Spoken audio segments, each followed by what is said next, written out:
Helena, how are you?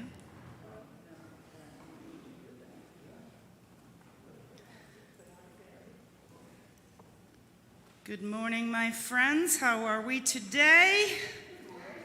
Excellent. Good to see you. I am Reverend Karen LeBlanc.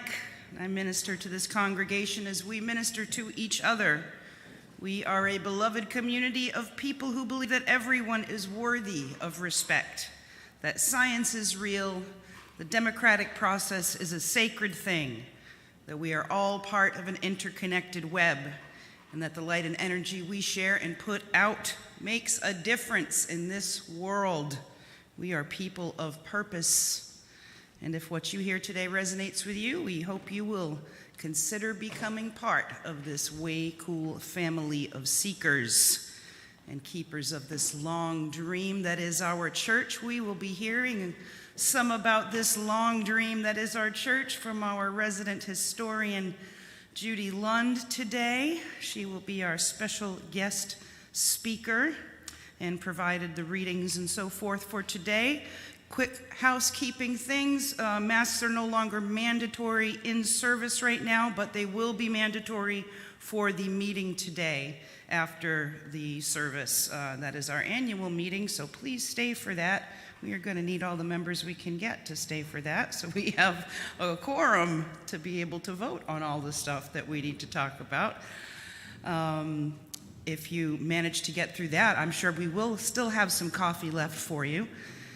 Downstairs. We are live streaming today, so please keep that in mind. And if you will just put your phones into worship mode, we will begin by lighting our chalice. Deb, would you light the chalice? The words for the chalice lighting today are from Goethe. What history can give us best is the enthusiasm which it raises in our hearts. That which history can give us best is the enthusiasm which it raises in our hearts. I like that. And the opening words are from Paul Revere Frothingham in 1899. And he said, "Things new and old, let us think of them today as we open the treasure of experience. For we are householders of a religious faith. And this faith is one which instructs us. It is well that we should pause for a moment and look into each other's faces. It is well that we should bring out the treasures of our memories of old things, and out of the treasure our hopes of new things." Amen to that.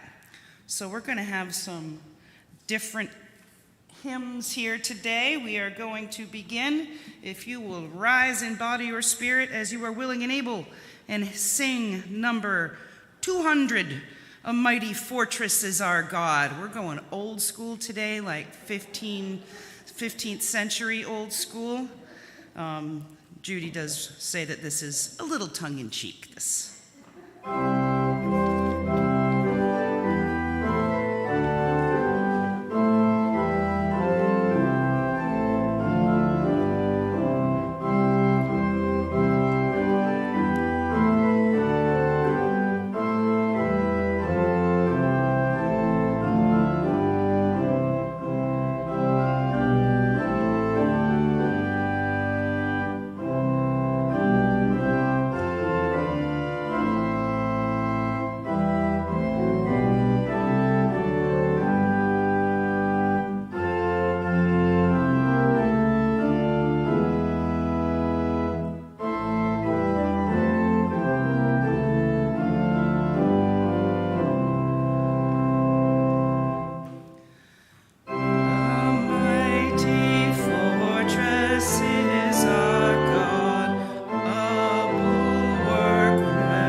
time to greet one another. Say good morning.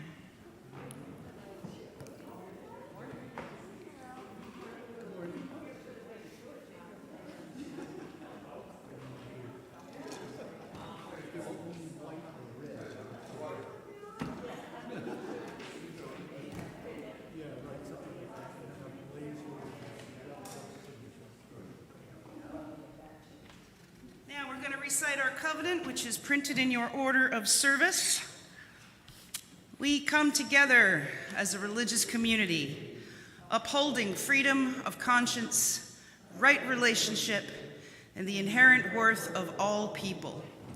We value our diversity and pledge to care for one another in the spirit of compassion, to speak and listen to each other with respect, and to promote justice and kindness in the world. Please have a seat.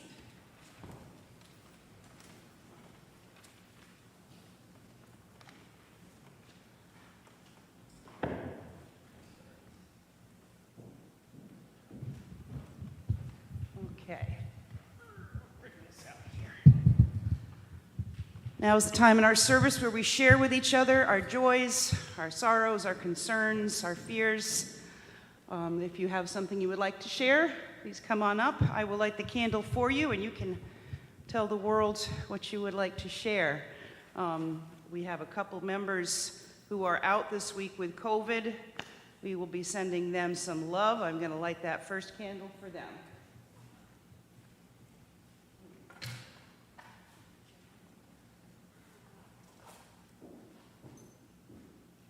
Anyone else?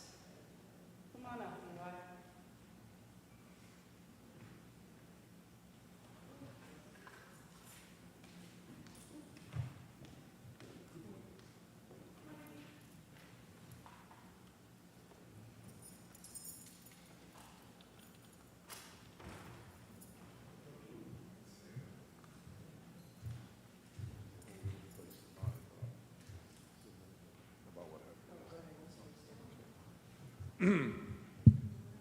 Good morning, church.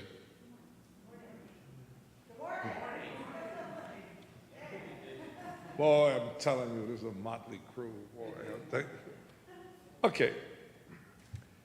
The reason I've come up here with this is really the pastor's role. I'm just supporting her with this.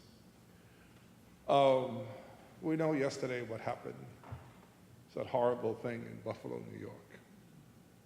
That racist killing. 10 people, injuring 3 others. Okay. Okay. Can you hear me now? Yes. Okay. We know what happened yesterday with the killing in Buffalo. It was a horrible, horrible, evil thing that took place. And earlier in the week, we heard about the Palestinian American who was assassinated by an Israeli sniper. She was a photographer, she was a journalist. You don't kill journalists, especially. I don't want to get into politics of Palestine and Israel. I'm just saying it was a horrible thing that happened. And of course, what's been happening with the Alito opinion, which has freaked everybody up. It appears right now that evil is like having a field day. Maybe part of it is because of the way the media reports it. But I myself have been frightened about what's occurred. This church is a good place. Our church is a safe place. We care about one another here. And I just want you to keep that in mind, that during these terrible times that we're experiencing, that our church is a safe place, and that among each other, we are brothers and sisters, comrades, neighbors. We look out for one another. So that's all I wanted to say, just, okay. Don't do this often here, but can I get an amen, church? Amen. Thank you. If that's all we've got today, I will light one final candle for our friend Joe Raposa, who is ill, and then I will light 2 candles, as is our practice here, one for all of those who do not have a safe place like this to share with each other, and for those who are keeping something today in their hearts. We'll light 2 candles for them.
Now we are going to have a responsive reading, and it is printed in your order of service.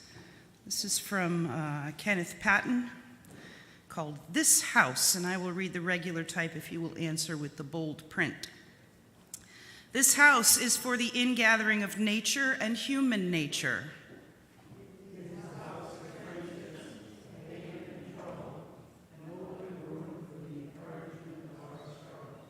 It is a house of freedom, guarding the dignity and worth of every person.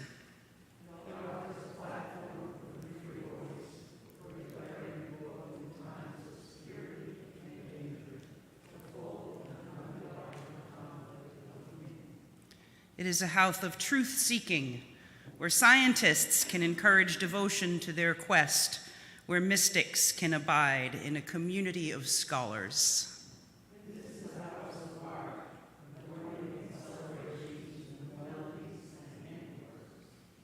It is a house of prophecy, outrunning times past and times present in visions of growth and progress.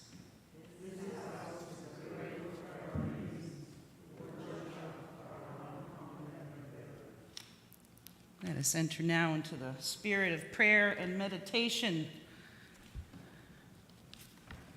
This prayer this morning that I am going to read is from Reverend Richard Fuchs, who has filled in here in the past, and since he is part of our history, I figured we would use his lovely prayer today. It's called We Lift Up Our Hearts in Thanks. For the sun and the dawn which we did not create, for the moon and the evening which we did not make, for food which we plant but cannot grow, for friends and loved ones we have not earned and cannot buy, for this gathered company which welcomes us as we are from wherever we have come, for all our free churches that keep us human and encourage us in our quest for beauty, truth, and love, for all things which come to us as gifts of being from sources beyond ourselves, gifts of life and love and friendship, we lift up our hearts in thanks this day. Amen.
treat for the senses, Sibelius. Woo. Wow. Is that as fun to play as it is to listen to? Oh, I figured. It is in our hymnal, one of my favorite hymns. Okay, our second reading this morning is from our annual reports of 1961. These words were quoted by Board Chair Sylvia Knowles in her 1962 annual report, and it was taken from a bulletin found at Old Ship Church in Hingham, which was founded in 1635. We got us some old churches around here. And this is what that quote said. "This church is essentially an historic church. I would like for us to think long and hard about what that means. I would suggest that it involves two important and related meanings. The first is the church has a long past, and the second, that because of that past, the church has a peculiar responsibility to the future, while at the same time, it faces this responsibility under the handicaps not found in younger institutions.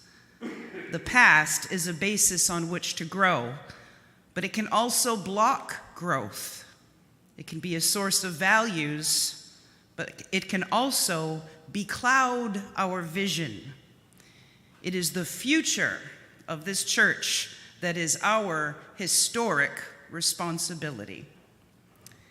Amen to that. Now, for our second hymn here, the plan was to have the words that are on the back of your hymnal, but not everyone has this printed in their hymnal because these have been in here for a long time and a lot of them have fallen out. So what I'm going to do right now, we're going to sing hymn number 25, but first I am going to read to you the back piece here. This hymn was written for and sung at the dedicatory services of this present building of the First Congregational Society, Unitarian, New Bedford Mass on Wednesday, May 23rd. Oh, that's Emerson's birthday. May 23rd, 1838. The author and the music to which it was originally sung are unknown. It was sung at the 100th anniversary services on May 28th, 1938, to the tune of Duke Street. And the hymn that we will sing is to that tune of Duke Street, so you'll know what it sounded like. But this is what it says. "O bow thine ear, eternal one. On thee our heart adoring calls. To thee the followers of thy Son have raised and now devote these walls. Here let thy holy days be kept, and be this place to worship given, like that bright spot where Jacob slept, the house of God, the gates of heaven. Here may thine honor dwell, and here as incense let thy children's prayer from contrite hearts and lips sincere rise on the still and holy air. Here be thy praise devoutly sung. Here let thy truth beam forth to save, as when of old thy spirit hung on wings of light o'er Jordan's wave. And when the lips that with thy name are vocal now to dust shall turn, on others may devotion's flame be kindled here and purely burn." I like that. So let's sing number 25.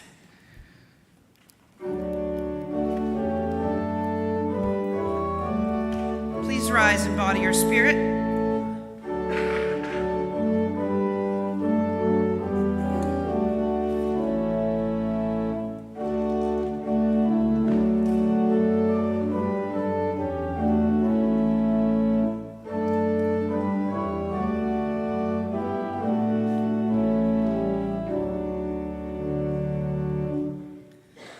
God of the earth, the sky, the sea,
our service where we ask you for your very kind donations toward the good works of this church. And we thank you very much for the pledge cards that are already coming in. Awesome. That's just terrific.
Guest speaker today, Judith Navas Lund, longtime member of this church. She has an incredible grasp of the history of this church, the history of this city and of Dartmouth. So Judy Lund, everyone.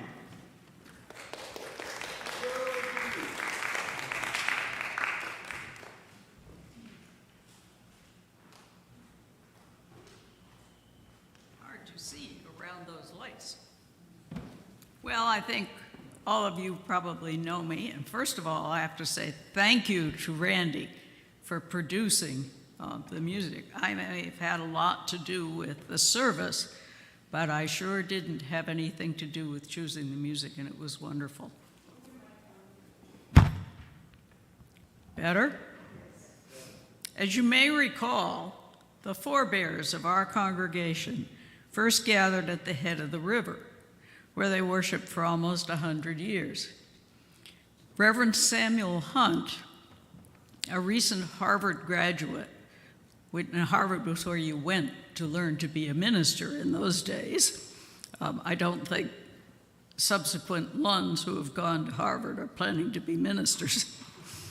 But Samuel Hunt was the first minister over all of Dartmouth, as the area was known. And Dartmouth, in those days, went from Tiverton to the other side of Fairhaven. It was a large area. But in the eyes of the government in Boston, If you were a town, you had to have a town church and a minister. Dartmouth had become a place for radicals who departed from what might be considered organized religion. This area was settled primarily by Quakers, who clearly had escaped to come here to enjoy relative religious freedom. And they didn't need a settled minister. They didn't want a settled minister. They didn't need anything to intercede between them and their God. The Dartmouth selectmen therefore refused to pay the tax to support that minister, and two of them went to jail as a result, where one of them actually died. After this debacle, an emissary went to the British king, who heard the argument and ruled that Dartmouth citizens did not have to pay that tax. Strike one up for religious liberty and for my ancestor, Samuel Hunt. If you're interested in exploring, you can go to the cemetery on Main Road, I think it's actually in Acushnet, down from Lund's Corner, which is a distant relative of Ned's, not direct, and see the gravestone of Hunt and other early ministers and the front steps that once led up to the old meeting house. That old meeting house is on the front of your program today, as drawn up once before for a program in the 1930s. Although Unitarians or Congregationalists, as they were then, may seem important to us, they were but a small population of New Bedford and also of influence. The Quakers were clearly in the majority. Simplicity set the tone for life in New Bedford. However, their increasing wealth, because they were the power behind the whaling industry, made possible unquakerly temptations of finer dress, elegant mansions, and public entertainments. As one writer in the 1870s phrased it, the Friends have prospered in worldly affairs and have long been laying aside money for the sheer want of opportunities to spend it. Joseph Anthony is in his diary for 1823 and 24, which is now a published book, gives a glimpse of the ferment among Friends of that period, which so influenced us and our church. It appears that instead of letting each person commune directly with his God, as Quakers did, there was developing a group of elders in the New Bedford meeting that took it upon themselves to set the rules of behavior. And that was the cause of a big ferment, and lots of people left the Quaker meeting. In 1823, the congregation, which was now at the corner of William and Purchase, it had moved downtown because the center of business was now downtown, so it was at the corner of William and Purchase. And Sarah didn't find that, but if you picked up one of these, the church that Whaling Money built, and there are more over here, you will see a picture of that church on Purchase Street. It was a modest church, to be sure, and it's the corner where Baybank is now, and there's a plaque on the side of that building. So Mr. Anthony, Joseph Anthony, attended the ordination of Mr. Dewey there in 1823, and he reports in his diary, which is really good reading. The house was completely filled. Great liberality of sentiment was advanced. No particular creed was required of Mr. Dewey, but he was left to teach his congregation after the dictates of his own conscience. I was very much pleased and decided to take a pew, and so did a lot of others. That was the beginning of the defection of the Quakers. Soon, Charles W. Morgan of Whaling Money and a whale ship which still exists followed. Also, Moses Grinnell, Benjamin Rodman, William Rodman, Mr. and Mrs. Andrew Robeson, and Mrs. James Arnold of the Arnold Mansion across the corner. Among others, followed the example of the Anthonys, and that stripped both money and power from the Quaker meeting. The ensuing upheavals in the Quaker meeting added to our numbers in the Congregational Church. Orville Dewey was apparently a fine preacher, and the church on Purchase Street soon became too small. It was expanded, and somewhere, which I couldn't find, I actually have a picture of that church being cut in two and separated and made bigger, but it still wasn't enough. Something grander was needed, and they could certainly afford it. And here we are, the result of that. But church committees move slowly, as we all know. There was also, for a while, a financial crisis in the city. By 1836, well-known architects Russell Warren and Alexander Jackson Davis had been chosen. Land on Union and Purchase, which is here we are, was bought from the Roaches, and the building began on our current building. Those of you who've seen the earlier pictures also know that eventually there was a house in the garden. And that's another long story which I could go into if we discuss the artwork of Theodosia Chase. But the opening of the new building was a time of great celebration in this city, and our celebrations have always been important in this city. He preached. Dewey came from New York, where he'd then been serving. He preached the last sermon in the old building on Purchase Street. And there was an ecclesiastical council at that time, representing 18 churches in Massachusetts. They met in the old building and examined Reverend Ephraim Peabody and the Reverend John Morrison, finding them qualified, and I'm sure they were. The candidates were met by the men of this church, not the congregants, but the men, who escorted them up the hill to the new meeting house where they were installed. Reverend Caleb Stetson preached the sermon. Reverend Caleb Stetson was Ned's ancestor. These apples haven't fallen far from the tree. Thus, in the week of celebration ended, and two new ministers and a new building entered into a relationship with a congregation rich in the roots and money of New Bedford. And I'm not going to go into all the details of history of New Bedford. You know, I could talk forever on that subject as well. But a great deal of money existed in this church because it was the home of all the people who were not whaling masters. So there were, first pews were taken by one or two whaling masters. It was mostly the people who backed the whaling voyages, who belonged to this church. And they were the power in this city at that time. But the city at that time had a great deal of money coming from whaling until 1859. In 1859, oil was discovered in Pennsylvania in the ground. And you could get as much as 1,500 barrels of oil out of the ground in Pennsylvania in one day.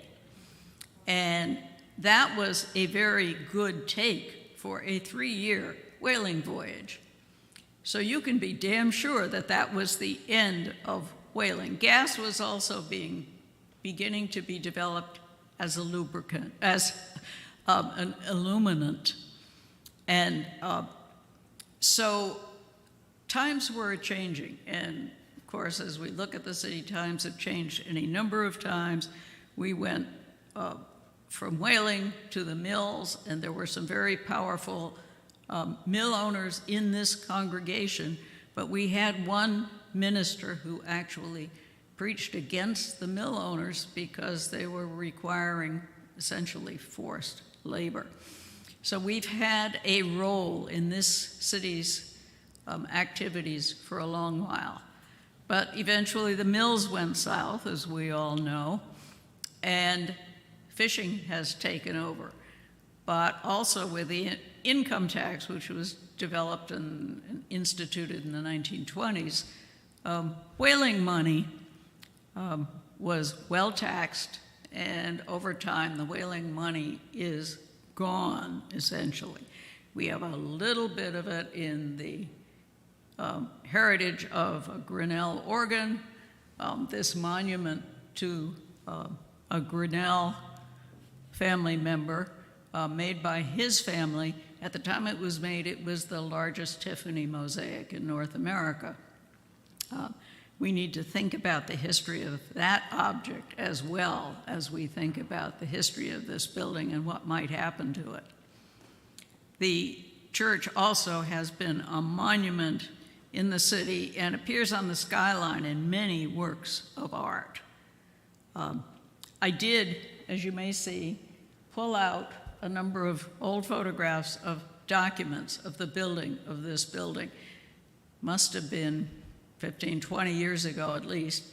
Pat Ridson and I did an exhibit, pulled out, before we gave all those documents to the Whaling Museum, I photographed them, I printed them, and we made these panels. There are also pictures of the various buildings, except the one picture Sarah and I were looking for, hanging out in the vestibule, including pictures of the original organ. We need to think ahead and plan how this building can still be a vital force in the city if it means some changing uses in this building. Nothing is sacred.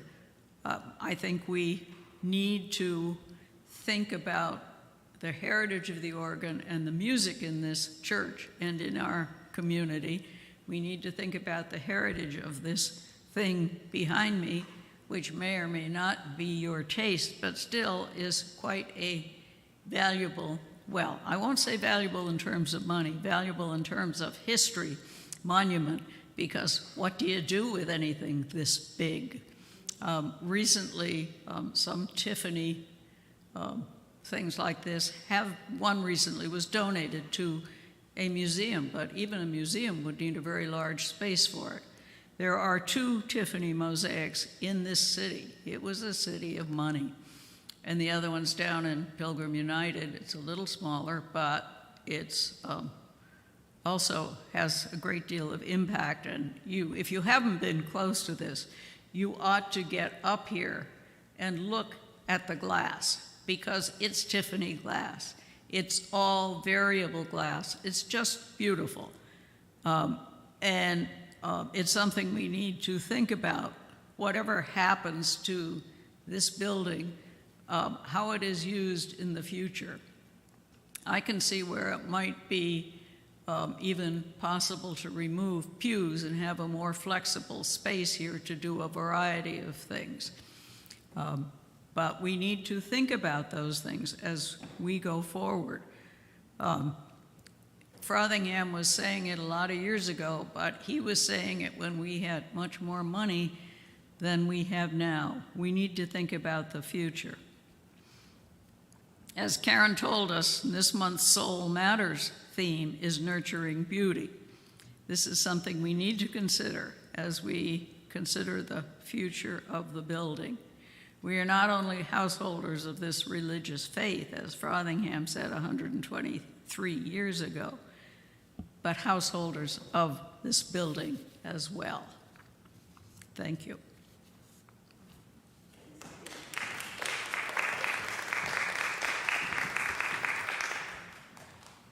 And if you didn't get one of these, take one. They used to be in every pew. And I think over the summer, we'll see that they get back into every pew, because it's also a concise history of this church, along with the 3 pictures I'd hoped we would see. Sarah did print up a whole bunch of them, so anyone that hasn't seen that, take one, read it. Wait a minute, I should take these too.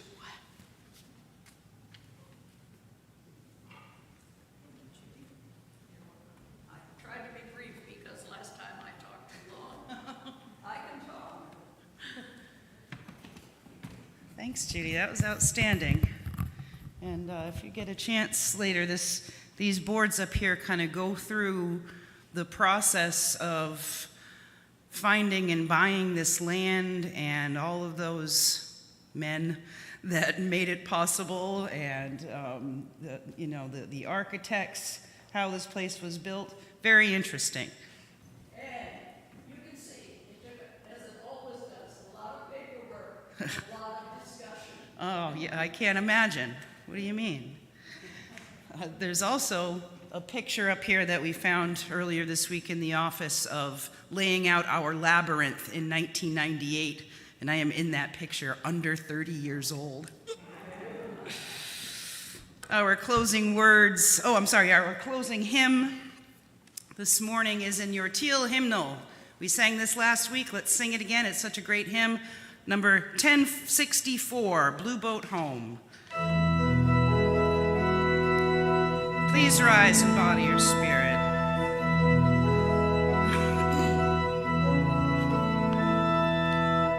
Though below me I feel no motion, standing on these mountains and plains, far away from the rolling ocean, still my dry land heart can say, I've been sailing all my life now, never harbor or port have I known. The wide universe is the ocean I travel, and the earth is my blue boat home.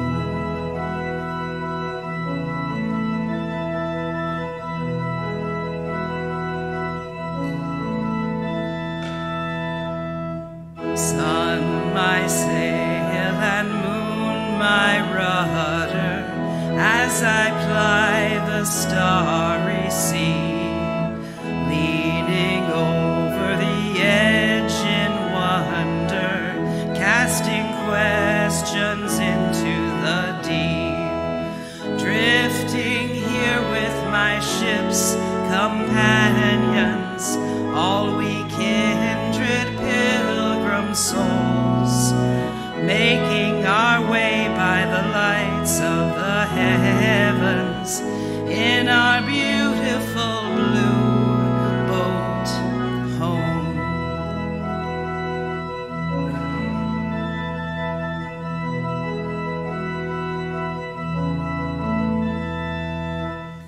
I give thanks to the waves upholding me, hail the great wind surging me on, greet the infinite sea before me, sing the sky my sailor's song. I was born upon the fathoms, never harbor or port have I known. The wide universe is the ocean I travel, and the earth is my blue boat home.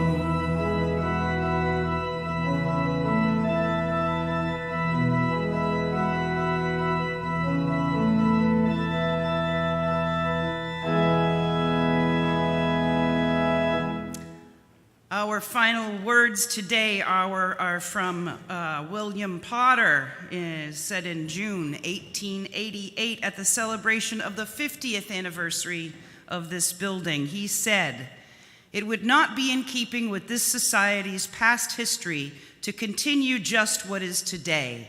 Changes await it." And changes await us, my friends. May we do it together with joy. Okay, so we are going to have, you can sit, we're going to have our annual meeting now. We welcome our clerk, Cora Purse, and our Mr. Brownell here, who is, what is the title? A moderator, right, yes. David Brownell, Cora. Cora, there's a folder for you right there. Do you want a postlude or are we done?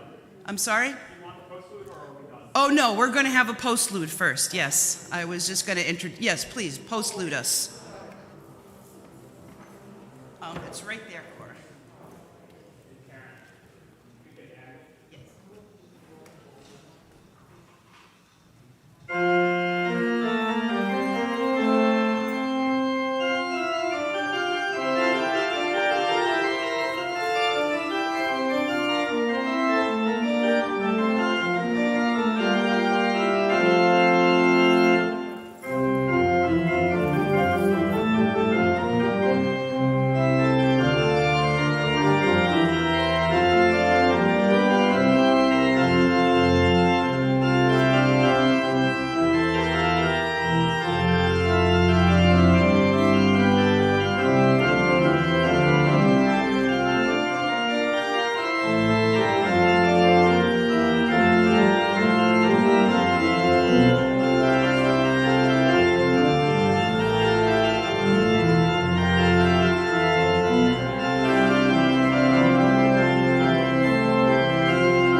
Take my word.